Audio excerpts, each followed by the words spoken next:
Barbara, and we are getting ready for our basil class. And one of the things that we're making is our cucumber basil gazpacho. And what we're going to do to make this creamy is we're going to put some cashews into it. This gives it a really creamy texture. Most nuts you want to soak overnight because they're really hard, and it takes that much time to really soften them up. With cashews, because they're already a soft nut, all you have to do is soak them for an hour or two and you're going to be good to go. So let me show you how easy it is. It's literally just your nuts and water, and you're going to see how they plump up in just a really short time. So come on along.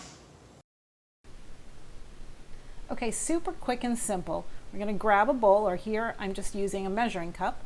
For this class, we only need half a cup of soaked cashews for our cucumber basil gazpacho. We're going to measure the cashews before soaking, put them into our bowl, and then we're just going to cover it with a couple inches of water, 2 or 3 inches, preferably above the nuts, at least 1 to 2 inches above the nuts. They'll swell a little bit as they soak, so they need a little bit of room. If something floats to the top, like that, just pull it out.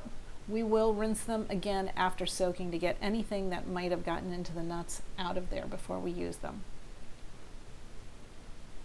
So here we are after about 2 hours. They've plumped up a little bit, and if you could feel them, you would feel that they have a little bit of give when you break them in. That's what we're looking for. So from here, we're simply going to drain and rinse them, and they are ready to use.